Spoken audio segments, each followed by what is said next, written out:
Hey YouTube, Ultra Magnum here, and today we're taking a look at Fans Toys Magnum, the masterpiece take on Wildrider. If you're new to my channel, please be sure to hit the subscribe button down below, and here we go. In terms of accessories, you get the one blaster. It's very faithful to the original G1. It's typical Fans Toys, high quality, nicely sculpted and detailed. It's not painted. I think this is flecked plastic rather than paint, but it looks immaculate, really nicely finished. As you'd expect, that does sit very nicely in the hand. Standard masterpiece tabs, no clearance issues with the wrists, that's good, and it is very secure, even with the hand open. And you can also peg the blaster into the back of the vehicle, like so, which looks really good. So we also get a swap out face, which looks good, has a good expression on it, quite the character. Unfortunately, I can't work out how to get this face to come out. There doesn't seem to be any easy way, and the instructions aren't particularly helpful. I'm sure it does work, but there you go. Final score on accessories, 9 out of 10.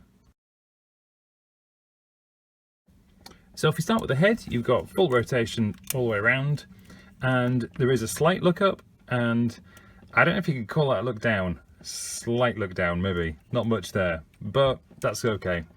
In terms of the arms, they're on a soft ratchet, and they've got the full 360. There is a really good extension out to the side. You've got double hinged elbow, and a bicep swivel, fully articulated fingers and an articulated thumb. Down at the waist, you've got full waist rotation all the way around.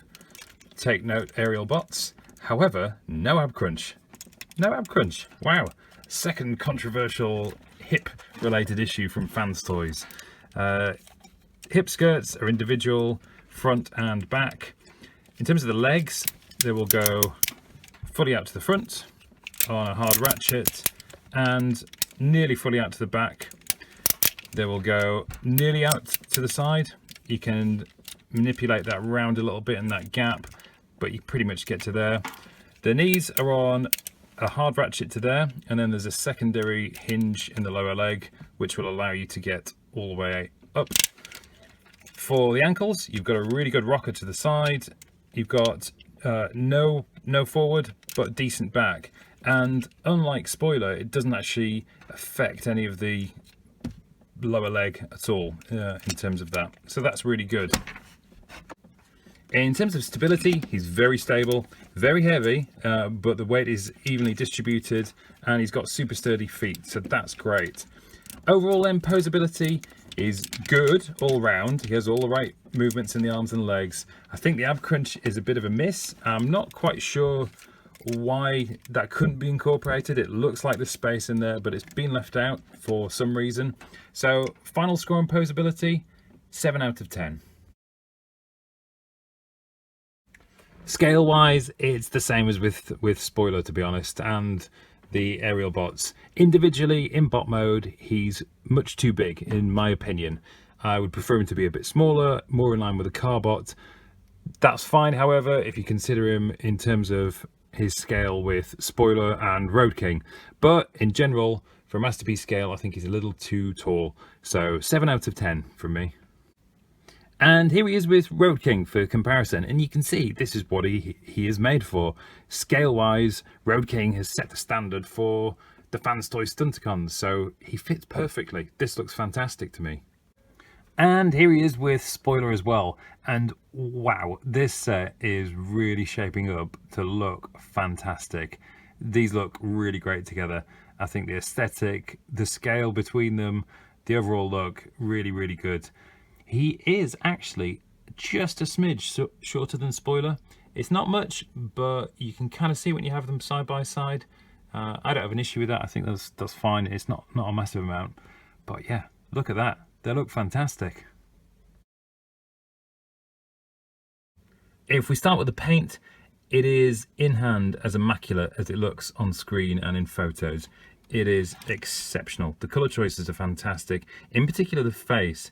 It's got a nice matte kind of sheen to it, whereas spoiler had that kind of shiny look, if you like. I'll bring him in there. I didn't like this on spoiler. This doesn't have that. It's really nicely done. It's got the kind of gimmick of the translucent stuff over the details, just gives it that premium kind of feel, if you like, that aesthetic, makes the figure pop. It's got nice detailing, not too much, but it just accents the figure here and there. And overall, I mean, look, this is top-notch quality. Really, really good stuff. Joints are all solid. There's no squeakiness, but it does have that kind of oily substance here and there in places. Not as bad as Sheridan, which was covered in the stuff, but that was very squeaky. This isn't. So it's solidly built, well put together, really good in terms of the finish. The face sculpt looks really good. I really like that. It captures the character perfectly for me. Cleanup wise, they've done a really incredible job. I think the legs close up nicely. They're all solid. The torso closes up great. All good stuff. I'm a bit surprised that this is kind of here. I would have thought they might do something with that. Spoiler obviously doesn't have that issue because the bonnet is down on the legs, so they could kind of deal with it that way. So they've got to do something with it, and they've made a little backpack. So there you go. One critical point. And also the wing mirrors just poke out the arms there. I'm surprised. I thought, you know, they could do something with that, maybe fold them in. And one other point to note, it's a little bit gappy in here. It's not massively noticeable, to be honest, because the colour kind of it doesn't catch the eye, put it that way, because of the way that the coloration on the side works. So it's not too much of a cleanup issue for me, but it is there nonetheless. I mean, look, overall this is exceptional quality. It is top-notch stuff. It was really great, and I can only give it 10 out of 10. So as usual, I will post a separate step-by-step transformation video alongside this one. My first thoughts are that this is masterpiecey, fun, intuitive, just an enjoyable transformation. Really impressed, to be honest. And wow, it's about time for fans toys, isn't it? I think the engineering and the design is really good. Masterpiece moments. All round really good. I think the only criticism I've got is this back section. I think that is a little bit of a sucker punch, you know, after everything's working kind of smoothly and you've got this super tight bit to kind of close over. But once you work out how to align these bits at the back, it's actually fine. It's actually okay. So that kind of pays off. But like I said, it is a little bit tight. Everything works. It's really good. Not a perfect score, but it's a good one. 9 out of 10. So the alt mode is near perfect for me. I think it just looks absolutely incredible. It rolls beautifully. It's got a great heft to it. Superb finish. The paint quality is as you'd expect. Really nice translucent red on the windows and the red stripe underneath. Nice shiny wheels. All of that stuff is there. Couple of critical points. There's an obvious kind of break in the sculpt, if you like. It's not so much a break, it's just a noticeable line across the middle. Obviously, spoiler, you got the doors, and it just works some of those panels in a little better, I think, than this one. But at a glance, you know, you don't particularly notice these because the rest of it is so amazing looking. I mean, the detail is incredible. It's got the headlights, obviously. These are translucent pieces, nice grille work, nice detailing and sculpt all across the car. Really good stuff. Little tiny bit of bot showing at the bottom, but that's near perfect. You know, I can't think of another company that does this kind of thing that well. So alt mode, just a couple of points, to be honest. It's awesome. 9 out of 10. So there we have it. He gets a final score of 8.5 out of 10. And this is a great release from Fans Toys.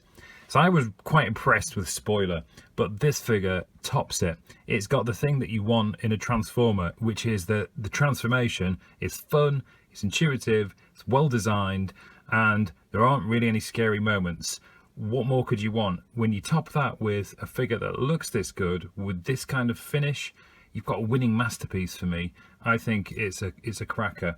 Yeah, I've knocked a couple of critical points off in terms of posability and scale, but really they are kind of minor subjective issues for me personally.